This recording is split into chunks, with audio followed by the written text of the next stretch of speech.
Ukraine নিয়ে কি চরম কোনো সিদ্ধান্ত নিয়ে ফেলেছে রাশিয়া?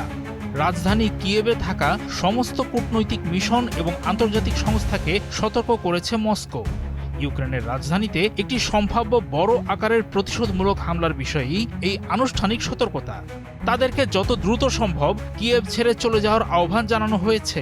রুশ পররাষ্ট্র মন্ত্রণালয়ের মুখপাত্র মারিয়া জাখারোভা এসব তথ্য জানিয়েছেন।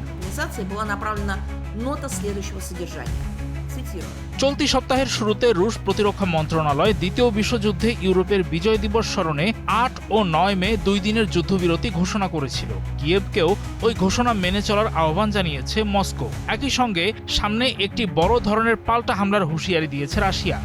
মন্ত্রণালয় ভলোদিমির জেলেনস্কির সাম্প্রতিক মন্তব্যের ব্যাপারে ইঙ্গিত করে বলেছে যে ওই মন্তব্যে বিজয় দিবসের অনুষ্ঠান চলাকালে মস্কোকে লক্ষ্যবস্তু করার হুমকি দেওয়া হয়েছে।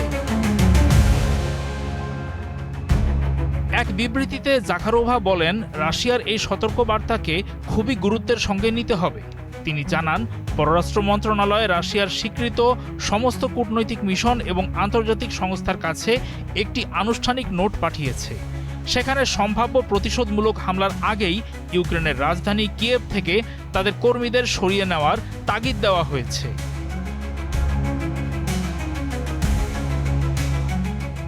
রাশিয়ার সেই নোটে বলা হয়েছে, পররাষ্ট্র মন্ত্রণালয় আপনাদের দেশের সরকার বা সংস্থার নেতৃত্বকে এই বিবৃতিটি অত্যন্ত গুরুত্বের সঙ্গে বিবেচনা করার জন্য এবং কিয়েভ শহর থেকে কূটনৈতিক ও অন্যান্য মিশনের কর্মীসহ বেসামরিক নাগরিকদের সময়মতো সরিয়ে নেওয়া নিশ্চিত করার জন্য জরুরি আহ্বান জানাচ্ছে। ইউক্রেন যদি তাদের অপরাধমূলক সন্ত্রাসী পরিকল্পনা নিয়ে এগিয়ে যায়, তাহলে রাশিয়ার সশস্ত্র বাহিনী কিয়েভের সিদ্ধান্ত গ্রহণকারী কেন্দ্রগুলো সহ বিভিন্ন স্থানে অনিবার্য প্রতিশোধমূলক হামলা চালাবে।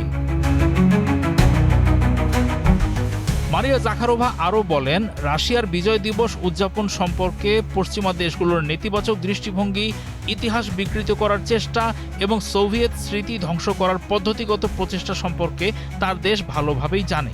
তিনি স্পষ্ট ভাষায় জানিয়ে দেন, যেহেতু পশ্চিমারা ইউক্রেনকে অস্ত্র সরবরাহ চালিয়ে যাচ্ছে, তাই তারা দেশটির শাসকদের অপরাধমূলক পরিকল্পনার সহযোগী হিসেবে কাজ করছে। তবে তাদের অন্তত আত্মরক্ষার বোধটুকু হারিয়ে ফেলা উচিত নয় বলে মন্তব্য করেন রুশ মুখপাত্র। ইউক্রেন শেষ পর্যন্ত রাশিয়ার ৮ ও ৯ মের যুদ্ধবিরতি আহ্বানে সাড়া দেবে কি না তা এখনও স্পষ্ট নয়। রুশ প্রতিরক্ষা মন্ত্রণালয়ের ঘোষণার পর জেলেনস্কি এই যুদ্ধবিরতিকে অন্যায্য বলে অভিহিত করেন। তিনি দাবি করেন, কিয়েভকে আনুষ্ঠানিকভাবে কেউ কিছু জানায়নি।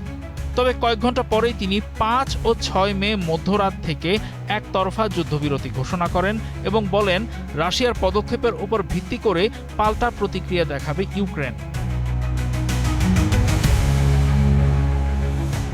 ইউক্রেন সংঘাত চলা অবস্থায় রাশিয়া বিভিন্ন বড় ছুটির দিনে বারবার যুদ্ধবিরতি ঘোষণা করেছে। তবে ওই বিরতিগুলো খুব একটা সফল হয়নি, কারণ দুই পক্ষই একে অপরের বিরুদ্ধে অসংখ্যবার লঙ্ঘনের অভিযোগ তুলেছে। এই যেমন গত মাসে ইস্টার উপলক্ষে ঘোষিত যুদ্ধবিরতির সময় রুশ সামরিক বাহিনী দাবি করেছিল যে ইউক্রেনীয়রা মাত্র ৩২ ঘন্টার মধ্যে ৬,৫০০ বারেরও বেশি নিয়ম লঙ্ঘন করেছে।